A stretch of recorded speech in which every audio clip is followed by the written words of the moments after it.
perwakilan rakyat ini ada di sini. Ada surat apapun kami masyarakat ini datang. Kami sudah memberitahuan.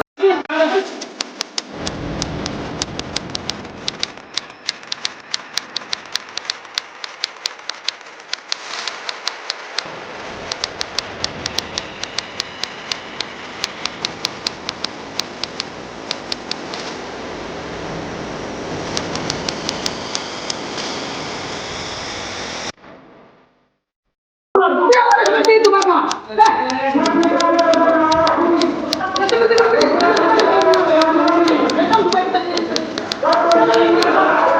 Bukan memaksa, tapi ini datang.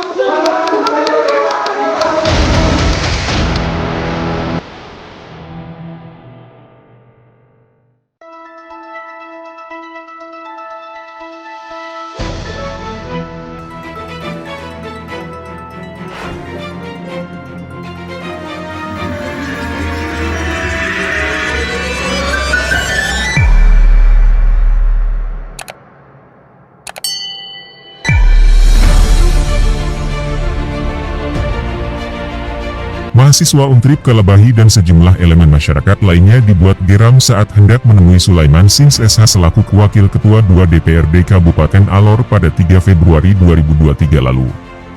Bermula dari permintaan Eni Anggrek SH selaku Ketua DPRD Kabupaten Alor yang meminta perhatian khusus Komisi Pemberantasan Korupsi Republik Indonesia untuk memantau penggunaan anggaran di Kabupaten Alor pada saat Eni menghadiri rapat dengar pendapat program pemberantasan korupsi terintegrasi tahun 2022 pada 19 Oktober 2022 lalu di Kupang. Eni yang hendak melawan korupsi di Alor itu menuai kontra dari 16 orang anggota DPRD Kabupaten Alor dan sepakat melengsarkan Eni dari jabatannya. Berdasarkan daftar nama pengadu tertanggal 26 Oktober 2022, terdapat 16 anggota DPRD Kabupaten Alor, di bawah komando Dr. Andus Julius Mantawon telah mengadukan Eni kepada Badan Kehormatan DPRD Alor, yang pada tanggal 28 Oktober mengeluarkan berita acara rapat Badan Kehormatan DPRD Alor dengan materi rapat verifikasi kelengkapan administrasi pengaduan anggota DPRD Julius Mantawon dan kawan-kawan terhadap saudari Eni Anggrek SH selaku Ketua DPRD Kabupaten Alor, yang menyimpulkan bahwa Eni Anggrek selaku teradu tidak diperkenankan lagi untuk memimpin persidangan, baik paripurna maupun rapat-rapat alat kelengkapan DPRD lainnya, dan Eni diminta fokus pada klarifikasi laporan pengadu. Ketua DPRD Kabupaten Alor, saya sangat mengapresiasi untuk hari ini kita dapat bertemu untuk mendengar secara langsung apa yang disampaikan Bapak Alex sebagai pimpinan KPK untuk kita komitmen dalam mendukung pembangunan maupun kinerja kita sebagai Bupati atau Ketua DPRD dalam mendukung pembangunan maupun untuk kepentingan masyarakat, khusus untuk Kabupaten Alor. Ini tadi saya lihat juga ada paparan dari BPKRI Manajemen ASN. Di Alor sebagai Ketua DPR itu didemo oleh sekda yang dipimpin sekda beliau sudah buat maupun apa ASN. Itu demo Ketua DPRD Kabupaten. Begitu pula dalam pengelolaan negara. Di dalam keputusan kita di DPR itu setelah keluar itu sudah berbuat lain. Seperti tahun anggaran 2021 itu dilarang untuk membangun bangunan harus ada izin dari Kementerian Keuangan Republik Indonesia. Tapi di Alor itu pembangunan untuk kantor DPR maupun pasar itu dibangun 2 tahap tanpa multi-years. Ya, saya harus bicara yang benar untuk sama-sama kita bisa menindaklanjuti.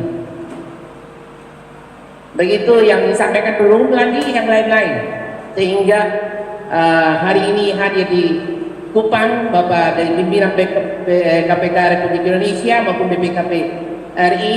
Saya mohon untuk Alor menjadi wilayah perhatian khusus. Ini saja yang dapat saya sampaikan. Terima kasih untuk kesempatan saya berbicara. Adanya indikasi korupsi yang diutarakan Eni Anggrek kepada KPK yang sebelumnya telah dikawal oleh beberapa media online dengan beberapa judul berita seperti dipaparkan ini menegaskan bahwa perspektif atau paradigma masyarakat Alor yang diberitakan oleh beberapa media online itu sejatinya sama dengan pendapat Eni. Namun menjadi miris dan patut dipertanyakan ketika niat baik Eni itu justru mendapatkan perlawanan secara terstruktur, sistematis dan masif dari Julius Mantauan dan koleganya yang bersepakat memperkarakan paparan Eni pada pertemuan tersebut kepada Badan Kehormatan DPRD Kabupaten Alor. Padahal jika Eni berpendapat demikian, maka sesungguhnya Eni sementara mengaspirasikan suara rakyat Alor yang berkeberatan atas pembangunan infrastruktur di tengah-tengah wabah pandemi COVID-19 ketika itu, yang patut Eni utarakan sebab Eni adalah wakil rakyat. Hal itu diungkapkan Eni saat dikonfirmasi melalui sambungan telepon terkait paparannya yang membuat dirinya kini harus dimusuhi Pemda Alor maupun rekanannya, wakil pemerintah di DPRD Alor. Untuk itu, Eni menegaskan jika dirinya adalah wakil rakyat dan bukan wakil pemerintah, sebagaimana dilakukan Julius dan rekanannya yang jelas tidak berpihak pada kepentingan rakyat, yang tak menghendaki adanya pembangunan proyek-proyek dimaksud, sebab jika terjadi seruan dan aksi rakyat, maka menurut Eni aksi itu harus ditampung dan disalurkan, sekaligus melakukan fungsi pengawasan yang merupakan domainnya DPR. Dengan demikian, maka sikap Julius Mantauan dan kawan-kawannya patut diduga mendukung korupsi di Kabupaten Alor, sebab lebih memilih mewakili Pemda Alor memperkarakan Eni di Badan Kehormatan DPRD Kabupaten Alor yang pada akhirnya bergulir ke meja hijau dan kini menuai pro kontra masyarakat Alor, yang sebagian besarnya kecewa, lantaran para wakil rakyat itu tak lagi fokus pada tupoksinya, namun lebih sibuk mempermasalahkan upaya Eni Anggrek melawan korupsi di Alor, yang kuat dugaan telah mengganggu zona nyaman ke-16 anggota DPRD Alor itu, mengingat 3 anggota DPRD yang turut menandatangani daftar nama pengadu, yaitu Doni Manasemoy, Abdul Ghani Jou dan Azhar Laupada, beserta Ketua Badan Kehormatan DPRD Alor, Martin Blegur SH, tempat Julius dan kawan-kawannya mengadu itu, pernah dipolisikan oleh Alor Corruption Watch sebab keempatnya terbukti melakukan pemalsuan dokumen sesuai temuan IRDA Provinsi NTT, namun dugaan pidana pemalsuan yang melibatkan keempat anggota DPRD Alor itu pun belum diketahui tentang sudah sejauh mana proses hukumnya berlangsung di Polres Alor, sebab hingga kini masih mengendap hening di Polres Alor tanpa ada SP 2HP dari Polres Alor kepada pelapor yang diduga terjadi lantaran adanya keterlibatan oknum di Polres Alor yang patut diduga menerima suap dalam penanganan perkara dugaan pemalsuan dokumen dimaksud, mengingat jalannya proses hukum dugaan pemalsuan sebagaimana diatur dalam pasal 263 KUHP dengan ancaman kurungan 6 tahun penjara itu terkesan lamban dan tak mencerminkan praktik presisi Polri yang digagas dan digaungkan Kapolri di seantero pelosok NKRI untuk dilaksanakan oleh seluruh anggota Polri. Ternyata dugaan pemalsuan itu kembali terulang dalam upaya proses pelengseran Eni Anggrek dari Ketua DPRD Alor secara sistematis melalui produk hukum DPRD Alor yang dipaksakan dan diduga palsu, hingga kemudian menuai aksi protes dari mahasiswa dan sejumlah elemen masyarakat Alor lainnya pada 3 Februari 2023 lalu di gedung DPRD Alor. Mahasiswa yang hendak menemui Sulaiman, namun sempat dihadang oleh Ketua Badan Kehormatan DPRD Alor, Martin Blegur SH itu pun meradang dan tersulut emosinya ketika mengetahui jika pemberhentian Eni dari jabatannya itu diduga telah menggunakan Peraturan DPRD Nomor 3 Tahun 2019 tentang Kode Etik DPRD Kabupaten Alor, dan Peraturan DPRD Kabupaten Alor Nomor 4 Tahun 2019 tentang Tata Beracara Badan Kehormatan DPRD Kabupaten Alor yang diduga palsu. Stinky Laure selaku perwakilan aksi terlihat lantang menyerukan pendapatnya di hadapan Martin, yang tersimpul pada permohonan informasi publik berupa kedua regulasi yang telah digunakan dalam upaya melengsarkan Eni Anggrek dari jabatannya itu, sehingga Stinky meminta pengertian Martin untuk memberikan dokumen dimaksud. Martin terpantau menatap tajam ke arah Stinky yang terus berkoar pantang mundur tepat di hadapan Martin, hingga pada akhirnya Sulaiman tampil untuk memberikan penjelasan yang mewakili keberatannya memberikan informasi publik dimaksud. Sulaiman beralasan bahwa produk hukum berupa kedua peraturan DPRD Alor yang dimohonkan informasi publiknya itu merupakan produk hukum di internal DPRD Alor yang dipakai untuk tata beracara di internal DPRD dan tidak mengikat keluar sehingga terjadi perbedaan pendapat antara Sulaiman dan Stinky. Meski sempat terjadi perdebatan, Sulaiman pada akhirnya memberikan kedua produk hukum DPRD Kabupaten Alor itu kepada Stinky. Jadi kami tahu kami mau Hari itu kamu masuk jadi yang ikut pertama itu bagaimana? Kami masyarakat di datang menyampaikan aspirasi saja. Tidak boleh dibatasi kami seperti ini. Bapak dong ancam kami. ini masalah. Jadi bapak begitu saja bapak. Kami takut masuk dalam ruangan sekarang. Kenapa? Dewan yang keluar bicara Karena cuma sembarang di saja. sini baru sekarang saja kami intimidasi. Masuk dalam ruangan ini entah kami di rumah atau apa jadi keluar. Jadi harus di luar saja. Harus di luar. Secara etis, secara pribadi, dan secara aturan kami tetap di luar. Kenapa? Di sini diancam diintimidasi. Dikasih kekerasan terhadap kami. Tidak boleh begitu bapak. Kenapa bentuk protes kami kan kami ada orasi di luar. Saya sampaikan saja. Jadi itu doang. Jadi bapak hari ini itu kami minta untuk bawa bapak yang kami kan lebih baik-baik. Untuk sampaikan baik-baik. Tidak mampu kita menyampaikan. Bapak sekarang begitu apa bapak sekarang minta terima. Itu gara-gara apa bapak? Gara-gara perwakilan DPR yang ada hati ini. Jadi kami tidak minta banyak-banyak bapak. Setiap dewan perwakilan rakyat daerah kembali ke tugas masing-masing dan kerja seperti kami juga tadi sudah bikin pernyataan untuk Bapak Gubernur NTT melalui video yang nanti kami muat di media-media. Tidak minta ketegasan kepada Bapak Gubernur dan kami minta untuk Bapak menjadikan pikir kami peraturan nomor 3 dan nomor 4 Dewan Perwakilan Rakyat Daerah karena yang kami tahu kami tertulis tahun 2019. Habis Bapak, kami minta juga dari Bapak bahwa tolong sebagai Dewan Perwakilan Rakyat Daerah jaga nama baik lembaga ini, jaga nama baik calon ini, jangan bikin rusak daerah ini.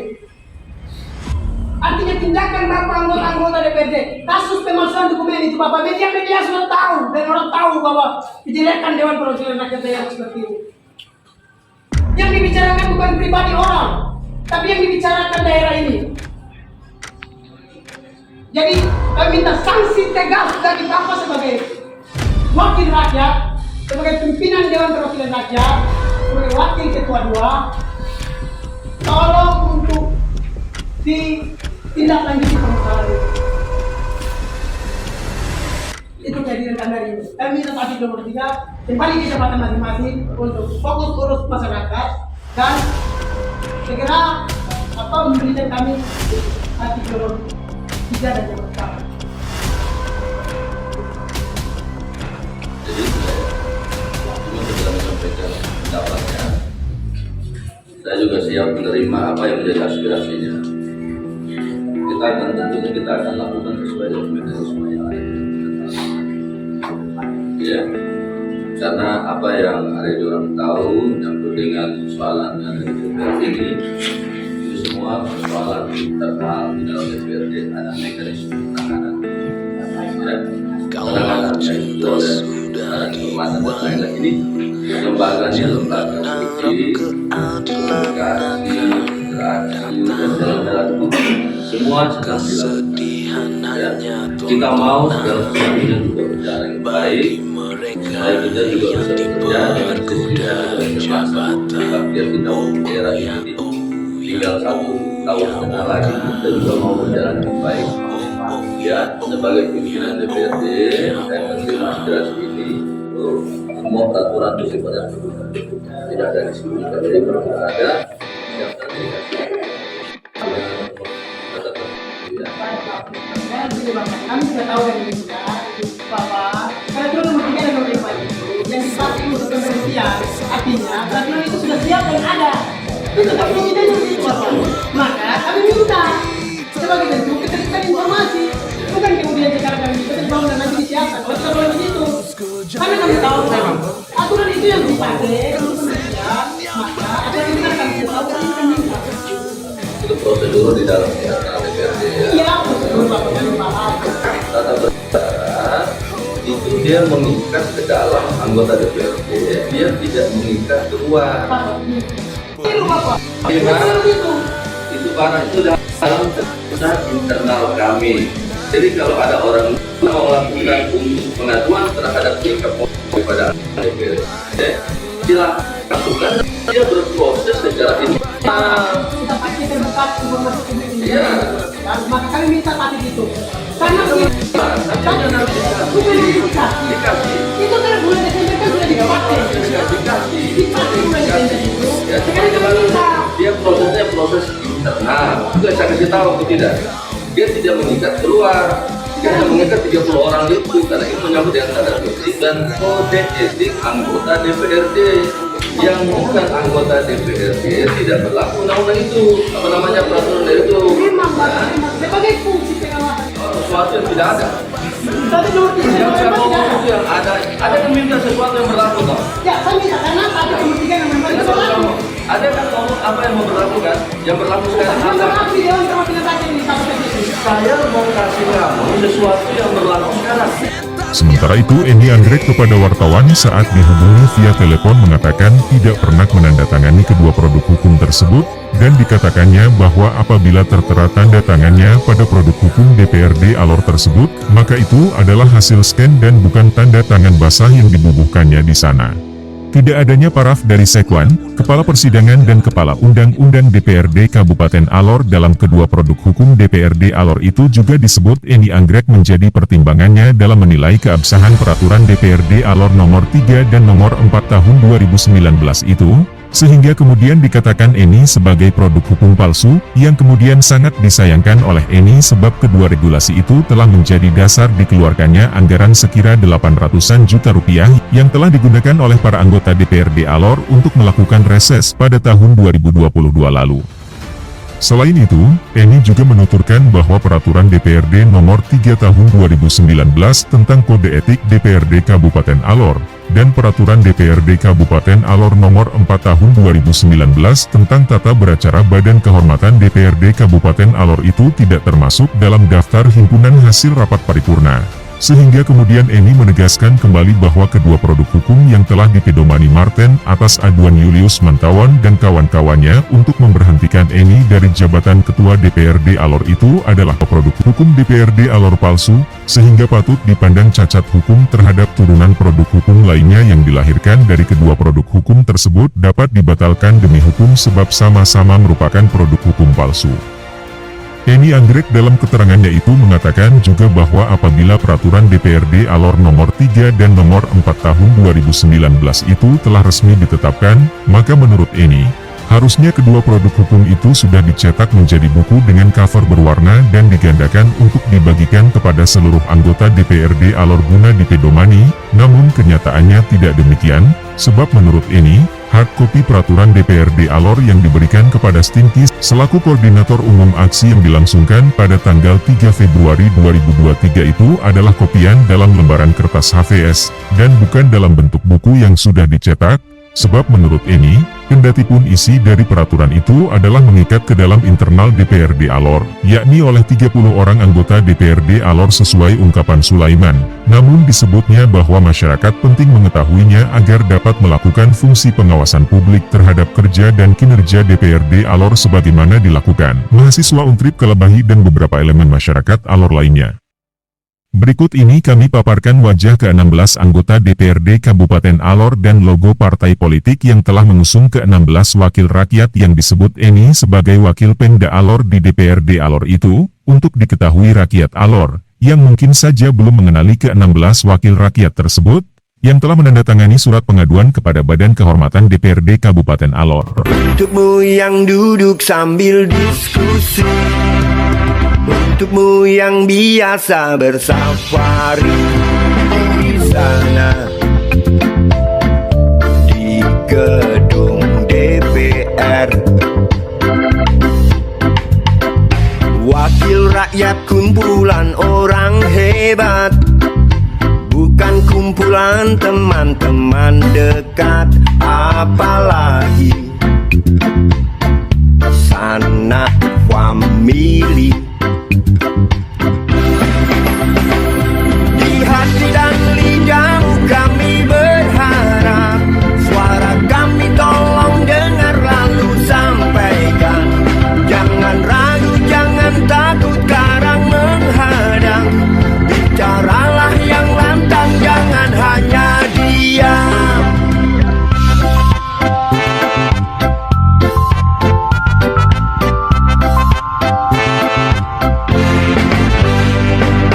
Kantong safarimu kami titipkan, masa depan kami dan negeri ini dari Sesuai informasi yang dihimpun media ini, Stinky telah melaporkan dugaan tindak pidana pemalsuan oleh Julius dan Soleman beserta semua anggota DPRD Alor yang telah turut membubuhkan tanda tangan mereka pada aduan terhadap Emi ke Polres Alor dan sementara menjalani pemeriksaan. Wakil rakyat seharusnya merakyat. Terima kasih sudah menonton, jangan lupa like, komen, subscribe, dan menekan tanda notifikasi untuk terus memperbaharui informasi sahabat RDTV, serta jangan lupa membagikannya untuk memberikan informasi yang akurat bagi masyarakat Alor. Kontributor RDTV melaporkan dari Kupang.